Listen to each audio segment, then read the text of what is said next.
Buenas amigos de Salud Financiera, qué gusto estar con ustedes de nuevo en sus hogares.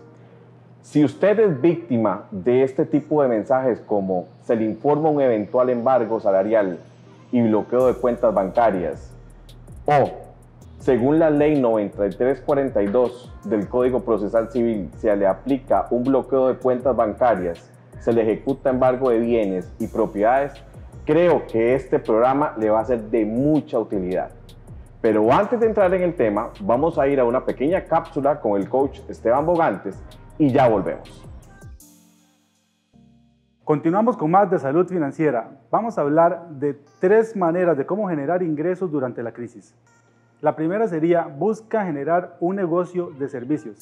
Aprovecha la experiencia previa que tienes en otros negocios o en diferentes trabajos que has tenido y poder buscar ayudar a emprendedores, pequeñas y medianas empresas y a personas particulares. Durante las crisis se generan muchas necesidades que hay que ver cómo se abarcan y ahí puedes tener una grandísima oportunidad de poder generar ingresos que anteriormente no contabas. La segunda manera en que podemos generar ingresos durante la crisis sería aprovecha las cosas que ya tienes en tu hogar, haz un inventario de ellas y fíjate a cuál le puedes sacar algún provecho, ya sea alquilándola o vendiéndola. Muchos acumulamos artículos, temas de jardinería, artículos deportivos, temas de transporte que tal vez no le damos el uso adecuado y muchas veces tienen ya muchos meses, inclusive hasta años, de estar acumulando polvo en estantes o en sótanos. Haz un inventario de todas las cosas que tienes y determina de cuáles puedes prescindir totalmente para venderlas y a cuáles puedes sacarles una renta con la cual puedes generar un ingreso mensualmente. Y la tercera forma con la que puedes generar ingresos durante la crisis sería aprovechar las tendencias del momento. Por ejemplo, los servicios de restaurante y ventas de comida se han visto envueltos en la necesidad de generar servicio express. Y esta demanda está siendo muy alta para la oferta de servicios que hay para cubrir esta necesidad. Si tienes un auto, si tienes una motocicleta, si tienes algo en lo que puedas transportarte, inclusive en una bicicleta, puedes ofrecer este servicio a una cadena de restaurantes, a alguna soda, algo en tu comunidad que necesite llevar la comida desde su local hasta la casa de las demás personas. Esto generará 2 efectos positivos en ti. Primero, generar ingresos como lo estamos viendo y segundo, te hará sentir más útil, dejar de estar pensando tanto en noticias negativas y en cosas que te pueden llenar la cabeza de temores y de cosas negativas. Continuamos con más de Salud Financiera. Esteban Bogantes, coach financiero, se despide.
Volvemos a Salud Financiera, qué gusto estar de nuevo con ustedes. Hoy con una invitada de lujo, la licenciada Adriana Rojas, especialista en Derecho y que se ha puesto la bandera licenciada de defensora del consumidor. Sí, en realidad mi especialidad es consumo bancario y crediticio y consumo financiero.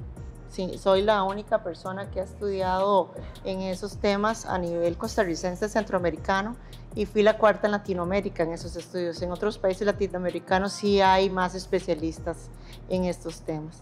Te he seguido en redes sociales, te he seguido por, en las entrevistas que has dado en diferentes medios y quería invitarte porque este problema, del cual hice nada más mención de dos mensajes de los, bueno, casi 100 que me hicieron llegar al teléfono, es un problema que en este momento embarga, yo podría asegurar que 9 de cada 10 familias costarricenses, porque llaman a cobrar, pero indiscriminadamente, y ni siquiera, como dice el reglamento del Ministerio de Economía, al deudor y a los fiadores. Es que llaman a la familia entera, llaman a los vecinos, llaman a los conocidos, y a los que no han nacido ya los están llamando también. A los jefes también. A todos. Sí, exactamente.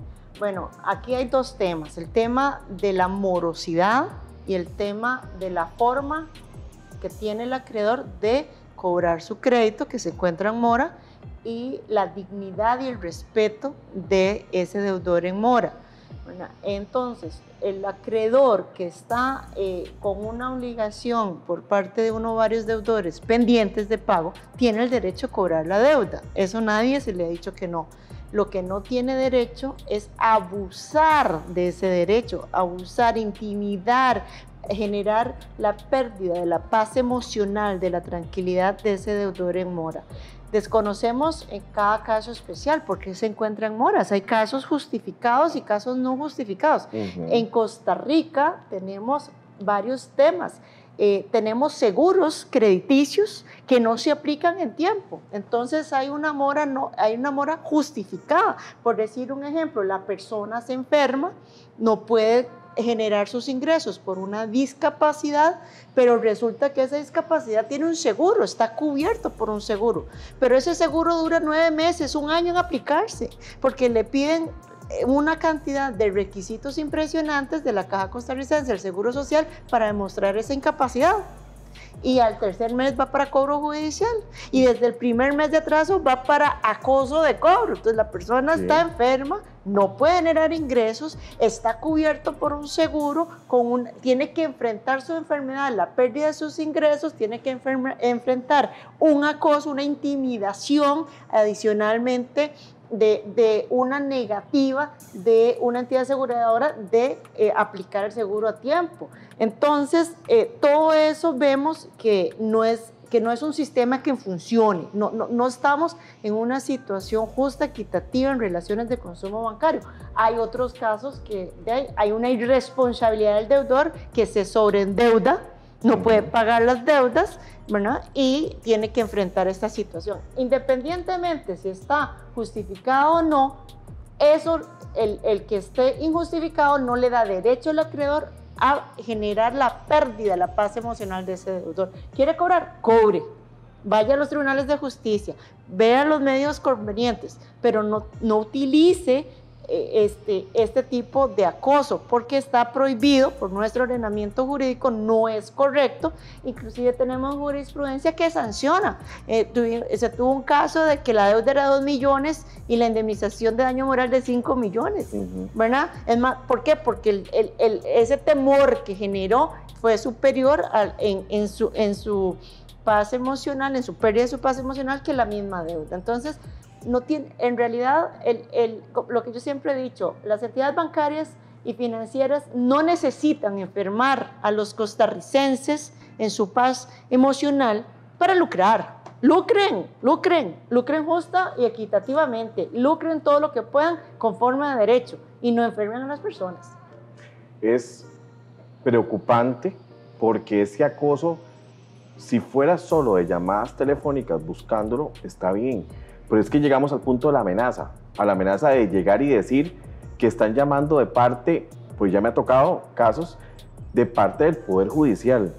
Llaman diciendo que son parte del juzgado de cobro, que el juzgado de cobro los está llamando para hacer un arreglo de pago. Sí, eso no existe. Ningún funcionario judicial va a llamar a un deudor o a una parte de un proceso judicial. Eso no existe. Quien llama son los abogados o call centers de empleados o que han hecho algún acuerdo con esa entidad financiera o con esa entidad bancaria.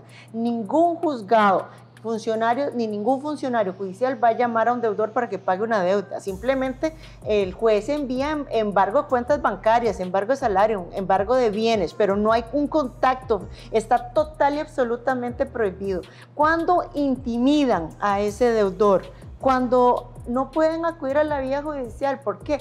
Porque ya prescribió. Las deudas prescriben, no son eternas, no son sanciones vitalicias. En el momento en que la entidad bancaria financiera puede empezar a cobrar es después del último pago.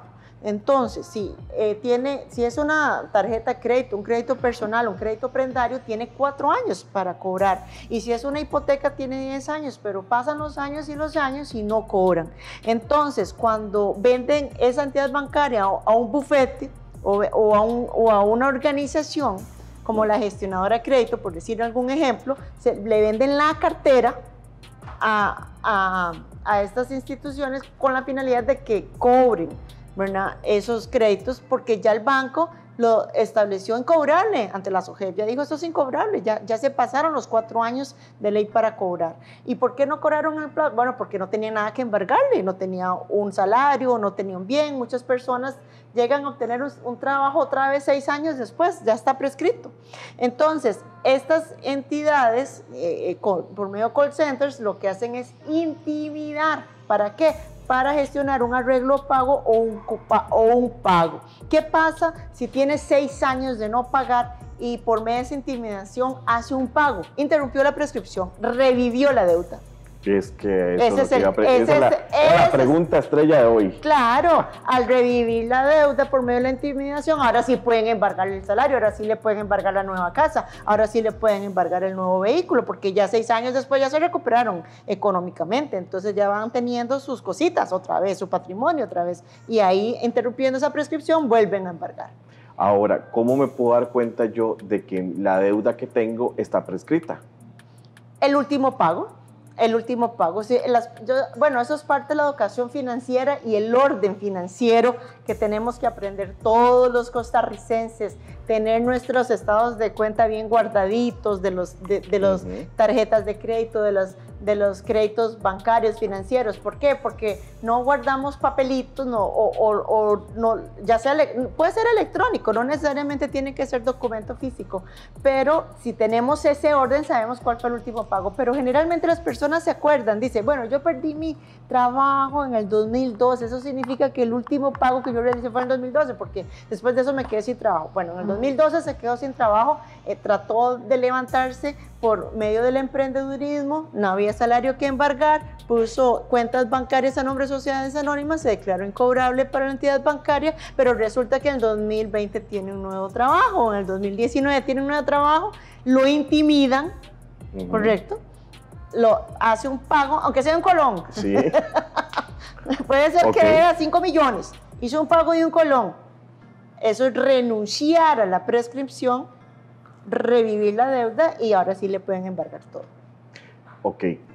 La prescripción, ¿tengo que solicitarla o en un proceso de cobro el juez me la da automático? Sí, no es automático porque no existe de oficio por parte del juzgador una ayuda a ninguna de las dos partes. El juez tiene que ser imparcial. Sí, tiene que ser objetivo, tiene que estar en el centro, ¿verdad? Entonces, en el momento en que llega la notificación de una deuda que tiene más de 4 años de no pagarse, se alega excepción de prescripción, ¿verdad?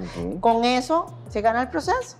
Eso es todo. Aunque haya liquidaciones de intereses o las liquidaciones hacen que no prescriba el cobro. Bueno, es que si hay liquidación de intereses es porque fue notificado muchísimos años atrás y eso es muy común. Por ejemplo, el proceso fue del 2013, fue notificado en el 2014, pero como no tenía nada embargado, ¿verdad? Porque no tenía un vehículo, no tenía un lote, no tenía una vivienda, no tenía un salario, no había nada que embargar, no se defendió porque en ese momento consideró que ese proceso era inofensivo porque realmente se va a declarar en algún momento incobrable. Pero resulta que en el año 2018 o 2019 vuelve a obtener un trabajo o compra una moto, compra un vehículo, compra un lote y el proceso está vivo. Estuvo inactivo pero no está muerto, el proceso judicial está vivo. Entonces le caen el embargo. Ahí no hablamos de prescripción. ¿Por qué? Porque la notificación que recibió en el año 2014 interrumpió esa prescripción. Ahora lo que hay que verificar es si hay una caducidad del proceso. Eso es otro tema. ¿Qué es caducidad? Cuando una persona demanda a otra, una persona física, jurídica, entidad bancaria, acreedor, lo que fuera, demanda a otra y deja el proceso inactivo por más de 6 meses, habiendo embargado en el pasado alguna cuenta bancaria, algún salario, algún vehículo, alguna moto, entonces se da la figura de la caducidad. ¿Qué es eso? Que las personas actoras no pueden tener procesos judiciales eternos en abandono. Entonces el deudor pide, no es excepción, es solicitud de caducidad del proceso. Entonces, ¿cuál es la diferencia entre la prescripción y la caducidad? La prescripción, cuando se declara judicialmente, extingue la deuda. La caducidad extingue el proceso. La deuda sigue viva. Mató el proceso judicial, lo extinguió, pero la deuda está viva. En agonía, porque ya está por prescribir si es que no está prescrito, ¿correcto? Sí. En agonía, pero sigue viva, ¿verdad? Entonces se pide la caducidad de ese proceso inactivo que está en abandono. Y eso es interesantísimo. Hay una figura actualmente, dadas las bondades de la tecnología, que se llama gestión en línea. Entonces las personas pueden ir a cualquier edificio del Poder Judicial, hay que hacerlo físicamente, presencialmente, no, lastimosamente no tenemos todavía el sistema para hacerlo electrónico, de forma electrónica. La persona va y pide un usuario y una contraseña y se la dan. Entonces entra a la gestión en línea y salen todos los procesos que están involucrados. Pues si dice TR es tránsito, si dice LA es laboral, si dice CJ es cobro judicial. Entonces, si ve procesos de cobro judicial y que están inactivos del 2016, del 2017, y ahí están vivos, pero inactivos, están durmiendo, están roncando, pero están vivos, pida la caducidad y ya ahí entierra el proceso. La gente le da mucho miedo porque dice que si van a la corte lo notifican. Eso es muy interesante. ¿Quién puede notificar? ¿El notificador judicial o un notario público designado con nombres y apellidos por el juez? Eso es un mito. Eso es que nos asustan, nos intimidan, como decimos los ticos, con la vaina vacía. Si usted tiene un proceso de cobro judicial en Cartago y fue a Heredia, ¿qué le van a notificar en Heredia? Nada. Si tiene un proceso de cobro judicial en Cartago y va al juzgado de familia de Cartago, ¿qué le va a notificar al juzgado de familia? Nada. Nada. Obviamente, si va al juzgado de cobro judicial y no hay una notificación, le podrían decir, espérese un momentito, y lo dejan esperando 1 hora y llega el notificador. Podrían, no necesariamente, podrían, pero por supuesto que no vamos a ir a un juzgado de cobro judicial. Podemos ir a Contraloría de Servicios o otro juzgado, un juzgado civil. Y me dan... Es que cualquier edificio del Poder Judicial le da contraseña y usuario de gestión en línea. Eso es. Y ahí ya puedo ver todo. Ya usted puede ver todo y las personas dicen, es que si entro electrónicamente en gestión en línea me dan por notificado. Jamás. Eso no existe. Perfecto. Vamos a ir a una pausa comercial y ya volvemos. Creo que este tema se está poniendo bastante interesante.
Hola, ¿qué tal? Mi nombre es Ángela Acero, soy especialista en desarrollo personal y hoy vengo a felicitarte, a aplaudirte, a decirte que eres un campeón, que eres una campeona, que lo estás logrando y que lo estás haciendo muy bien. Y probablemente te preguntes, pero ¿por qué me está felicitando Ángela? Bueno, estoy vestida de amarillo, el color del optimismo. ¿Por qué? Porque a veces pensamos que no estamos haciendo nada, que no estamos logrando nada en este tiempo, pero hoy te vengo a contar cosas muy importantes. Sí estás haciendo.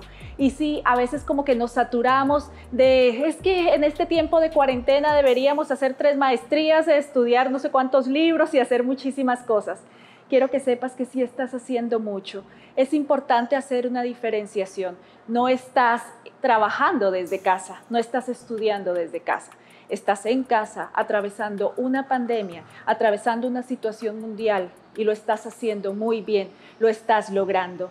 Felicitaciones, campeón, felicitaciones, campeona. Estás atravesando todo el impacto emocional que lleva todo esto. Es que a veces nos quedamos solamente en el impacto físico, pero hay un impacto emocional, un impacto psicológico. Atravesaste la etapa de shock, atravesaste la etapa de negación. Estás manejando tus emociones, manejando el dolor y eso es de campeones. No has bajado los brazos, no has bajado la guardia. Estás también saliendo, resolviendo, atravesando todos los efectos emocionales del aislamiento social en adultos. ¿Cuáles son estos efectos? Bueno, muy rápidamente, una sensación de incertidumbre, de que algo está diferente, una sensación de extrañeza. Esto no lo habíamos vivido ni nosotros ni nuestros padres. Entonces, no sabemos cuánto va a terminar, tenemos un miedo constante. Estamos atravesando, ¿sabes qué? También la moral baja. Nuestra moral no está, nuestra batería al 100% como antes. Estamos a 50%, a 20%, a 10%. Y estás cuidando tu energía.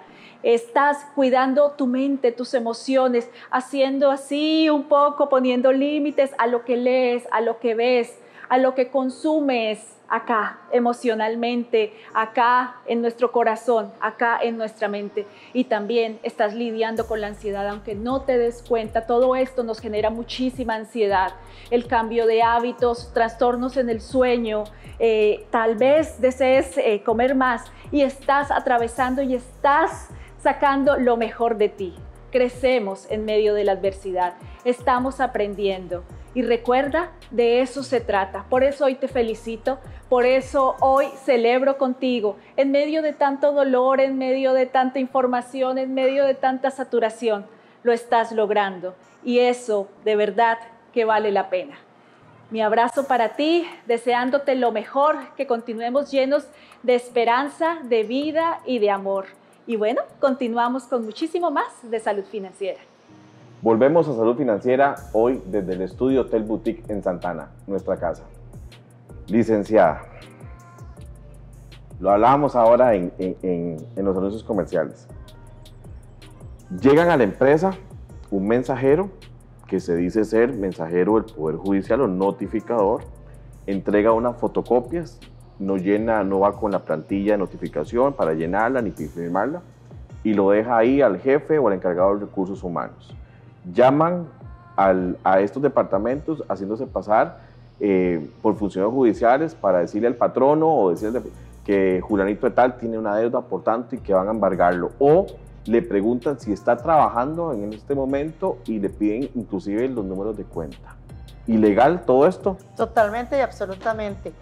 Los patronos y los encargados de recursos humanos, de gestión humana en las empresas o en las instituciones públicas, tienen que tener clarísimo que pueden recibir órdenes judiciales. Las notificaciones judiciales solamente las puede realizar un notificador judicial o un notario público debidamente identificado. Cualquier persona que se llegue a presentar documentos sin esos 2 requisitos no tiene ningún valor ni ninguna eficacia. Ese documento no es cierto. Puede estar intimidando, puede estar tratando de obtener información que no tienen, pero no es una orden de un juez.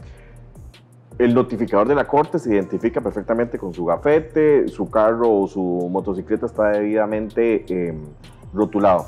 Cuando es un notario, ¿Qué características lleva ese notario para yo saber que sí me está notificando a mí de la Trae un corte? carnet de abogado. Para ser notario público, el requisito es ser abogado, no viceversa. Ok, cuando me notifican cualquiera de ellos dos, tengo que firmar la notificación, ¿verdad? Sí, en realidad no es una obligación. Ahora, ¿qué pasa si no quiere firmar la notificación? Pues no gana nada. Las personas creen que por no firmar se va a dar por no notificado. Eso no es cierto. El notificador, sea judicial o notario público, tiene fe pública de que se realizó la notificación. Licenciada, pero hay muchos casos, y se ven por montones, que llega, tal vez el notificador le dio pereza llegar porque vivía muy largo o vivía en una cuesta y todo eso, y aparece en expediente donde se dice no quiso firmar. ¿Cómo me defiendo de eso? Si nunca me llegaron. Bueno, hay que pedir la nulidad de la notificación y demostrar, ¿verdad?, de que está faltando a su fe pública, que eso no fue así, que eso no fue real. Tiene que tener una identificación de dónde vive, de cómo se llega, si había algún servicio doméstico o algún servicio, o sea, de jardinería que pudo haber recibido, o incluso en los condominios. En los condominios tienen posibilidad de recibir las notificaciones los guardas de las entradas, en las casetas de seguridad. No necesariamente tienen que ir a la casa, porque si la persona no autoriza la entrada de ese notificador a su casa de habitación, ninguno que iba en condominio podría ser notificado. Claro. Entonces se le entrega al guarda de seguridad y está notificado correctamente y no llegó a su casa de habitación. Entonces lo que hay que es establecer qué fue lo que sucedió, demostrar al juez para anular la notificación cuando hayan faltado a su fe pública. Y obviamente ese notificador, si sea notario público o notificador judicial, si faltó a su fe pública, pudo haber cometido un delito, hay que hacer una denuncia penal. Licenciada, ¿y ese notario es impuesto, pues, lo nombra el juez? Lo nombra el juez. No es de ninguna de las dos partes del Lo proceso. nombra el juez a solicitud de parte interesada. Entonces, la persona que quiere mandar a notificar, que es el actor, le dice al juez que autorice, le pide al juez que autorice al notario público con nombres y apellidos, fulano de tal, para realizar la notificación. Ese notario tiene que llegar al despacho una vez admitido por parte del juez, nombrado judicialmente, para que le den todas las copias de ley que tiene que notificar, la demanda, la prueba que hay en el expediente, la resolución, porque lo que va a ir a notificar es un expediente completo en el estado en que se encuentra. Entonces, bajo esas condiciones, recibe todo eso y esas copias se las tiene que entregar al notificado, ¿verdad? El notificado tiene que mantener esos documentos. Yo no le voy a decir que todos los notificadores, notarios públicos o funcionarios judiciales sean leales y honestos, porque podrían haber excepciones, pero es la regla, no la excepción. Ok, entonces ya me queda bastante claro eso. Ahora, con créditos hipotecarios, cuando se debe, hay una práctica que es yo creo que ya es bastante común y para mi criterio es ilegal y quisiera que usted me ayudara con esto, de gente que está cobrando el crédito hipotecario, pero no se limita nada más a hacer la llamada o a poner la demanda en el juzgado respectivo, sino que hay gente que llega, toca la puerta y le dice que es un perito, que viene de parte de la corte y que viene a medir la propiedad. Sí, es cierto. Eso sucede todos los días. Efectivamente. Okay. Y eso es normal. ¿Cuál es la diferencia entre, no en un proceso hipotecario, sino en un proceso monitorio? Cuando hay un proceso hipotecario, el monto de la hipoteca va a ser la base del remate. Ajá. Si se pide un crédito hipotecario por 80 millones y debo 35 porque en el camino, en el transcurso del plazo he amortizado bastante, pero en este momento me quedé sin trabajo y no tengo un seguro de desempleo, entonces, ¿cuál va a ser la base del remate? El saldo en descubierto, los 35 millones que debo o los 80 millones que pedí. En la escritura pública dice que la base del remate son los 80 millones, que es el monto original del crédito. Si una persona acude al proceso de cobro judicial y se adjudica en remate y paga los 80 millones de colones, hay que liquidarle, darle a la entidad bancaria lo que le corresponde en intereses amortización hasta los 30 millones, más los intereses, pagarle los honorarios a los abogados y el resto hay que volvérselo al propietario. Mucha gente dice al deudor, no, al expropietario. Okay. Bueno, al expropietario que puso en garantía, que a veces es el mismo, en algunas ocasiones el mismo que el deudor, pero no necesariamente. Sin embargo, ¿qué pasa si tengo una tarjeta de crédito y la dejo de pagar? Y resulta que tengo una casa de habitación sin una protección de patrimonio familiar, de habitación familiar. La estoy poniendo en bandeja plata para que vengan todos los acreedores y financieros. Ok, entonces, cuando le digo al juez, esta persona, este deudor, tiene una casa de habitación, el juez no sabe cuál es el valor de esa casa de habitación. Entonces, el juez tiene que decirle al actor que nombren que pide el avalúo, ¿verdad? Que nombren un perito para dar el avalúo. Entonces, si el perito judicial nombrado por un juez va y se apersona, tiene que venir con una resolución, con una resolución de un juez de la República que lo autorice a dar el avalúo. Ahora, eso no obliga al propietario a dejarlo entrar a su casa de habitación. Si el propietario lo deja entrar, es un tema del propietario, ¿verdad? En este momento que hay tanto criminalidad en el país, pues da mucho temor. El perito puede ver por afuera el estado en que más o menos se encuentra la propiedad y en papeles, en planos catastrados y demás, y en los permisos de construcción a nivel municipal puede ver cuántos metros de construcción tiene la casa de habitación. Pero es muy común en este momento que estas empresas que se dedican al cobro y al acoso manden personas pero que no son peritos, entonces, haciéndose pasar por perito. Bueno, entonces parte de la educación financiera que tiene que tener ese deudor es que si no viene con orden judicial, no es más que un interesado del acreedor, que es alguien que tiene una relación con el acreedor, con la entidad bancaria con el que no le pagó, y no tiene por qué entrar y no tiene nada que estar haciendo él.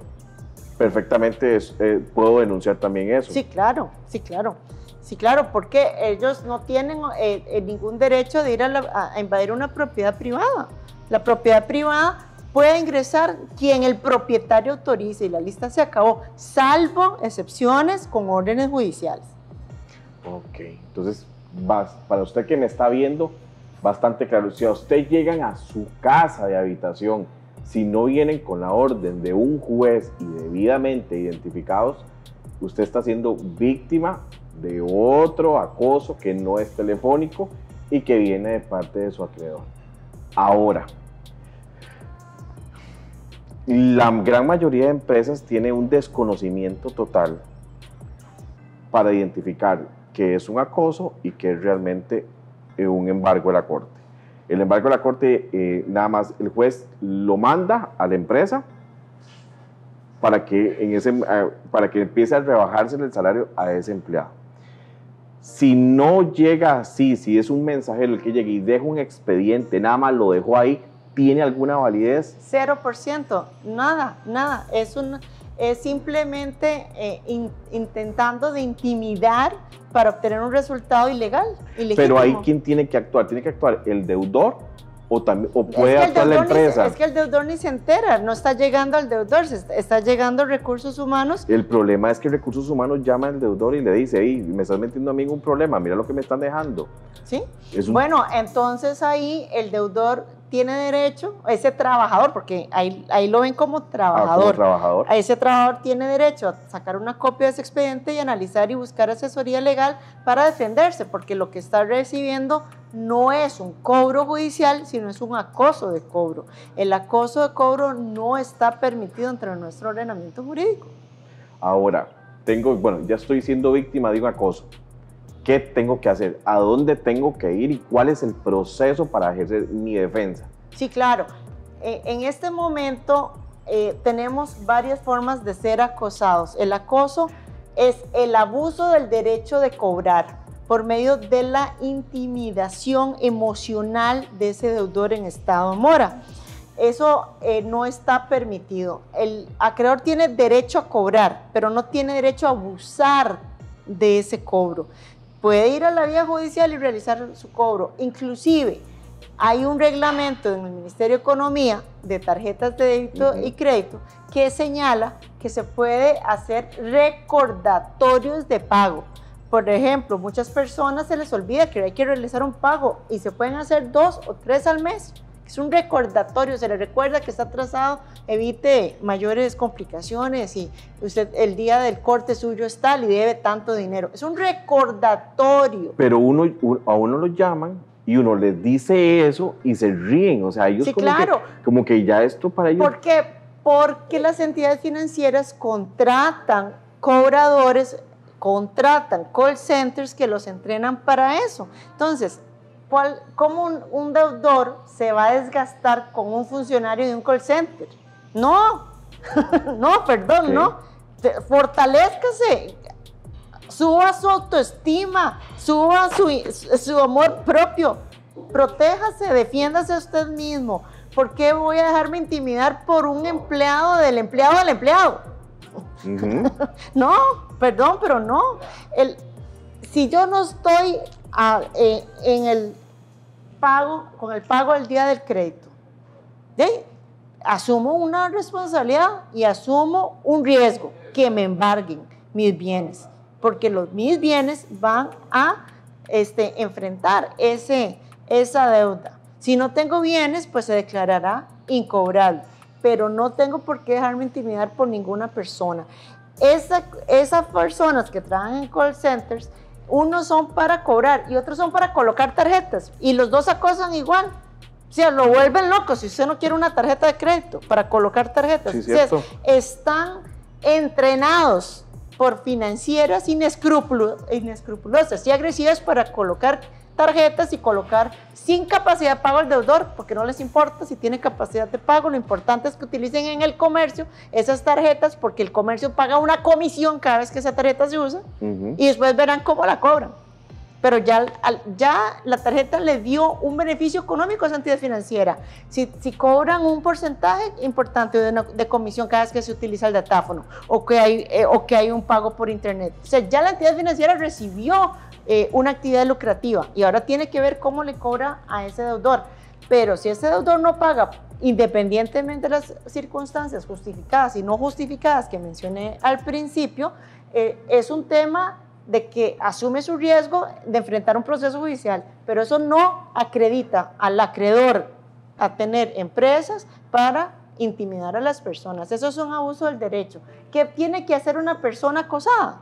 Bueno, si se trata de tarjeta de crédito, acudir al Ministerio de Economía, en la Dirección de Apoyo al Consumidor, y presentar la denuncia. Esa denuncia se puede hacer en Gobierno Digital, en la página del Ministerio de Economía, en el departamento, dentro de la página del consumidor. ¿Cuál es el problema con esas denuncias? Que no demuestran. Me llamaron 6 veces y dice, es que me llaman 6 veces al día. Demuéstreme que lo llamó 6 veces al día, porque para que una institución pública sancione a una entidad bancaria o financiera, tiene que haber prueba. Okay. ¿Verdad? Porque no es su dicho. Sí. Usted puede decir lo que a usted se le ocurra. Entonces, nos dicen, pero no es que grabar una conversación es prueba espuria. Bueno, depende. No necesariamente. No es cierto que cuando nos llaman de un banco, llamamos a un banco, nos dicen, esta conversación será grabada por un control de calidad. Y usted acepta y sigue hablando. Y después va a juicio y lo primero que hacen es poner en la grabación. Exacto. ¿Cierto? Entonces no es prueba espuria. ¿Qué es lo que hay que hacer? Advertir que estoy grabando. Entonces, una persona me llama para amenazarme y yo le digo, estoy grabando. Pero cuando digo estoy grabando, ya estoy grabando, porque si no, no sale en la grabación la advertencia. Dígame lo que quiera, aquí lo estoy grabando, dígame. Es que entre más me diga, más me van a indemnizar el daño moral. Ahora sí. Okay. Ahora sí, dígame, pues, hablemos. Correcto, listo. Me explico, pero demostremos que estoy siendo acosado.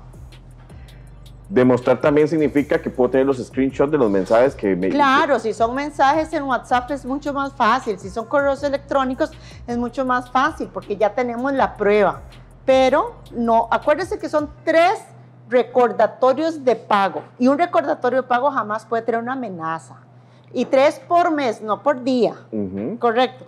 Si se pasa de ahí, hay acoso. Entonces, si a mí en este teléfono me entra un mensaje y me dice que vaya a pagar ya o en 4 horas me van a congelar mis cuentas. Eso no es un recordatorio de pago. Es una amenaza. Eso es una amenaza. Eso es un acoso de cobro financiero. Eso está prohibido por el ordenamiento jurídico. Si acude a la vía judicial, puede obtener un daño moral importante a su favor. Y ahí puede ser que el daño moral sea más alto que la deuda misma. Ok, ¿y dónde pongo el anuncio? ¿En el Poder Judicial? En el Poder Judicial. ¿O en el Ministerio de Economía? Bueno, en el Ministerio de Economía se pone solamente cuando es tarjetas de crédito. Entonces me dicen que compré un electrodoméstico. No, ya el Ministerio de Economía no tiene competencia, porque solo para tarjetas de crédito. Está muy limitada la competencia para el acoso en tarjetas de crédito.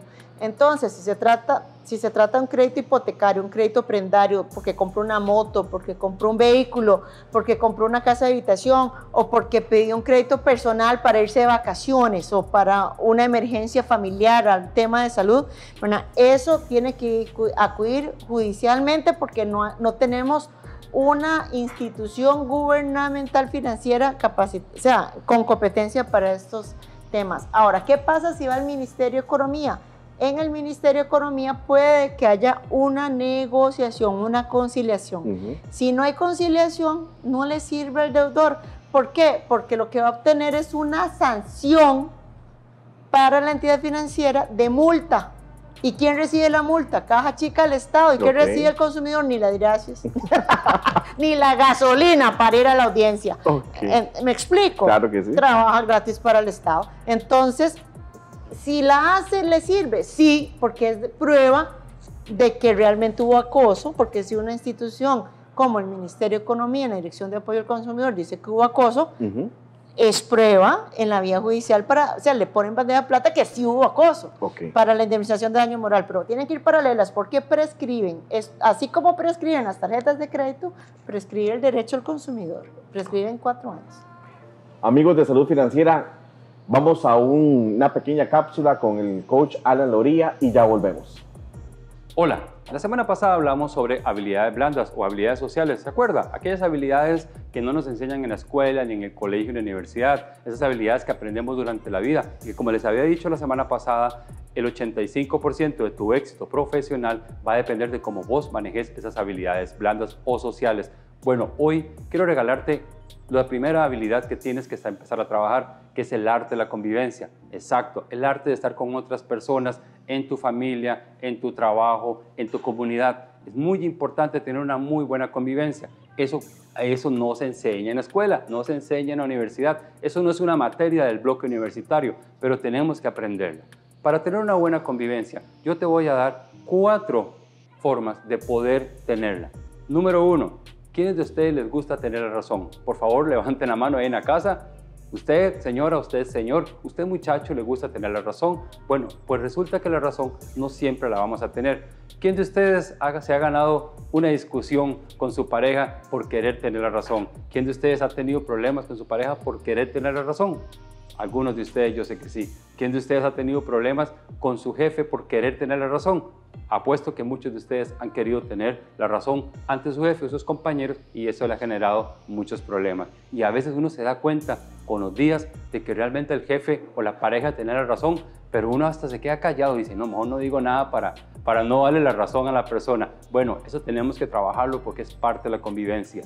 2, el control, querer tener el control también es una maña, como decimos aquí los ticos, es una maña que tenemos de querer hacerlo siempre. ¿Cuál mamá, cuál papá siempre quiere tener el control de lo que hacen sus hijos, de lo que hace su pareja? ¿Cuál jefe está encima del hombro de su colaborador viendo a ver qué está haciendo en su computadora? Eso es querer tener el control. Y muchas veces querer tener el control lo que demuestra es falta de seguridad propia una falta de autoestima adecuada y eso también tenemos que trabajarlo.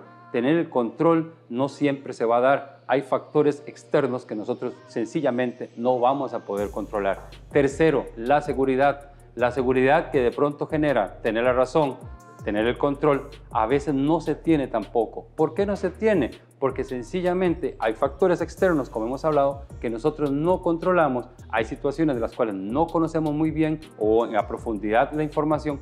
Por lo tal, no vamos a tener la seguridad que queremos y deseamos tener. No siempre la vamos a tener. Y por último, la número 4 es la imagen. La imagen se ve afectada ¿cuándo? Vamos de nuevo. Cuando quiero tener la razón, cuando quiero tener el control y cuando quiero tener la seguridad y no lo tengo, ¿qué se me afecta? La imagen. La imagen, no sé, de pronto de padre, ¿verdad? De saberlo todo o de jefe todopoderoso. A veces aparece esa imagen que no queremos proyectar, pero resulta que vamos a tener que proyectar en algún momento una imagen que de pronto no es la que queremos, pero es parte de la convivencia. No somos perfectos, somos seres humanos llenos de cosas por mejorar, lo cual estamos trabajando día a día y aquí en Salud Financiera para eso estamos, para colaborar con usted para que poco a poco vaya mejorando su calidad de vida. Recuerde, no siempre va a tener la razón, no siempre va a tener el control, no siempre va a tener la seguridad y su imagen no siempre va a ser perfecta, pero no pasa nada porque usted es un ser humano igual que todo lo que le rodean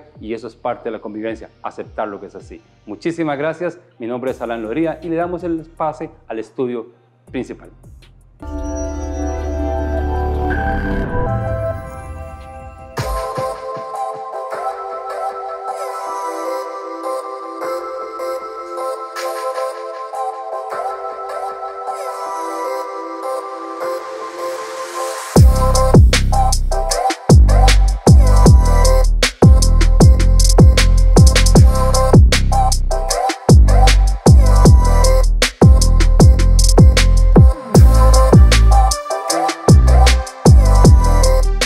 Volvemos a Salud Financiera desde el estudio Hotel Boutique.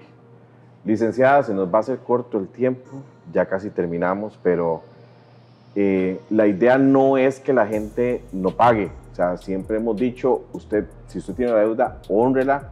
Si no puede pagar, hable con el acreedor, busque al acreedor, lleguen a un arreglo, más en estos tiempos de pandemia, donde sí estamos bastante afectados en lo que son los ingresos, pero también en nuestro derecho a defendernos. Y estas prácticas que están en estos momentos en auge, y digo en auge porque el banco, por una petición amablemente del gobierno, porque no fue una orden, fue una petición, se ha visto obligado a negociar créditos, a poner plazos más largos, a negociar el interés, etc. Pero estos call centers de cobro que le pertenecen a los bancos, porque los bancos los contratan, estos siguen llamando indiscriminadamente. Y ahora le dicen a la gente, si usted va a recibir bono a proteger, entonces agarre ese bono y usted nos va a pagar, porque si no le vamos a quitar la casa, le vamos a quitar el carro, le vamos a quitar el salario o lo que le queda de salario, y empiezan a llamar la vida entera. Y el fondo proteger es para comprar comida. En este momento lo esencial subsistencia ni siquiera es vivir, sí, es subsistir. No es vivir, es subsistir. Es correcto. Entonces, ¿hasta dónde vamos a llegar con esto? ¿Hasta dónde podemos permitir esto? Correcto. Bueno, empiezo por lo que usted primero indicó, que la primera recomendación de ustedes es pague y honre sus deudas. Para que eso sea posible, el consumidor crediticio tiene que entender que el 30% de sus ingresos netos se pueden comprometer financieramente, no el 50, ni el 70, ni el 100, ni el 120. Para poder hacerle frente, porque usted dice, pague sus deudas. Sí, claro, yo puedo pagar mis deudas. Si yo gano 1 millón de colones y entre todas las cuotas mensuales de la tarjeta de crédito, el crédito personal, del crédito de vehículo, el del crédito de vivienda, tengo que pagar 2.300.000 y tengo que comer y tengo que transportarme a mi trabajo y tengo que pagar la luz y tengo que pagar el agua, pues no puedo pagar mis deudas, ¿cierto? Tengo que elegir qué pagar y qué no pagar. Ok, entonces, para no llegar a ese nivel, la primera recomendación a toda la ciudadanía costarricense: no se comprometa sus ingresos, sea salario o sea trabajador independiente o sea empresa pequeña, micro, mediana, pequeña o gran empresa, no comprometa más del 30% de ingresos netos, no ingresos brutos, ingresos netos, y aprenda a subsistir con el 70% si es que ocupa ese crédito. Esa es la primera recomendación. La segunda recomendación, los créditos son una necesidad. No son porque quiero una computadora más bonita o porque quiero un mejor tratamiento en mi cabello o me quiero hacer una operacioncita para verme más bonita o porque quiero viajar. No. Los créditos no son por el consumismo, no están diseñados ni creados para un consumismo, y menos desmedido. Están diseñados para atender necesidades. ¿Cuáles son las necesidades? Tengo una necesidad de vivienda, tengo una necesidad de transporte, tengo una necesidad de estudio de mis hijos, tengo una necesidad de salud porque en el sistema social no están aceptándolo por las razones que fueran. Póngale una necesidad y ese crédito tiene una justificación. Después de que yo entiendo que el crédito no es por un acto de consumismo, sino es por un estado de necesidad, adicionalmente a eso, y que tengo comprometido solo el 30% de mis ingresos, tengo que analizar los seguros, porque no hay vacunas para no enfermarse, no hay vacunas para no perder un empleo. No hay vacunas para que no se me vengan abajo las ventas si soy trabajadora independiente. Y si doy servicios profesionales, no hay vacunas para no perder los clientes. No tenemos vacunas, sí. Ni en Costa Rica ni en ninguna parte del mundo. Entonces, para eso existen los seguros crediticios. ¿Cuáles son los seguros que me van a proteger en caso de un siniestro de que me pueda suceder que me impida pagar el crédito? Y explíqueme cómo se hace para aplicar ese seguro y cuáles son los requisitos y cuáles son las excepciones. Si tienen SIDA, entonces ya no. Si tienen otra enfermedad, ya no. Y si es pandemia, menos. No, pero póngamelo por escrito antes de decidir. Y lea. Y pregunte. La pregunta del deudor es, ¿a dónde firmo? No, esa no es la pregunta. La pregunta son cuáles son las consecuencias, cuáles son los riesgos, qué pasa si pierdo esto, qué pasa si no tengo el otro. ¿Me explico? ¿Por qué? Porque las condiciones que tengo hoy, el día que constituyo el crédito, no serán las condiciones de los 30 años del crédito, o de los 5 años de la tarjeta de crédito, o de los 15 años de la pyme. Todas esas condiciones son variables porque la vida es cambiante. Si estoy casada y me divorcio y ya no tengo el ingreso de mi esposo y somos dos deudores, ¿qué pasa? Lea y tómese su tiempo. Analice su capacidad de pago. Okay. Analice sus ingresos. Mire, en Europa existe un seguro para pagar los créditos en separación de cónyuges o en unión de hecho. Aquí hay una cantidad importante de los 750,000 coros judiciales que existen en el Poder Judicial, un porcentaje muy alto es por divorcio, muy alto. Sí. Sí, porque nos divorciamos, nos separamos, somos dos deudores, compramos una casa de habitación, tenemos 2 ingresos, tenemos los hijos en la escuela y el crédito es por 30 años. Y a los 17 me llaman, oh, es que mi esposo se fue, no, es que ella se fue. Bueno, ¿puede hacerle frente a la deuda uno de los dos o no puede? Piénselo antes de comprar su casa de habitación. Claro. Es que son variables de las cuales nos tenemos que proteger. Y posteriormente, si está en un estado de sobreendeudamiento, en donde ya es muy tarde esa recomendación, porque lo que genera en ingresos es menor de las cuotas mensuales que tiene que pagar, y los acreedores permiten arreglos de pago, créditos de salvamento, no lo dude, hágalo. Y si los acreedores no lo permiten, pues tiene que buscar soluciones, pero sí hay soluciones en nuestro ordenamiento jurídico. En amor existe una frase que dice que un clavo saca otro clavo. En términos financieros, una deuda no saca otra deuda. Usted lo que hizo fue hacerla más grande. Este es un momento ideal para que usted pueda refundir deudas. Como bien dice la licenciada, no se endeude más de su capacidad de pago. No lo haga, porque usted lo que se está haciendo es un problema donde usted va a perder el trabajo, puede perder su casa, su carro y su familia a la hora de ser víctima de acoso telefónico por deuda o de otro tipo de acosos que hemos hablado durante el programa. Hay entidades en las mismas instituciones, muy común en las del Estado, que a usted lo financian fuera del margen que autoriza la superintendencia a los bancos, a las cooperativas y a las financieras. No recurra a ellos.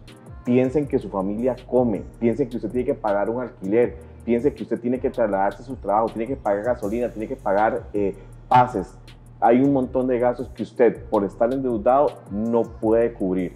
Tengo muchos casos en la oficina en que hay gente que recibe 10 o 5,000 colones de salario mensual porque todo lo tienen comprometido. La licenciada Rojas ha sido maravillosa a la hora de expresar y de explicarnos todo lo que viene detrás de un cobro. La vamos a volver a invitar de una vez, así en cámara, se lo pido, la vamos a volver a tener. Gracias por estar con nosotros el día de hoy. Se nos hizo muy pequeño el tiempo, pero creo que fue muy productivo. Recuerden, este programa lo repiten el viernes a las 2 de la tarde y los martes a las 7 de la noche. Gracias a Estudio Hotel Boutique por dejarnos grabar hoy acá y nos vemos el próximo jueves. Saludos, bendiciones. Hasta luego.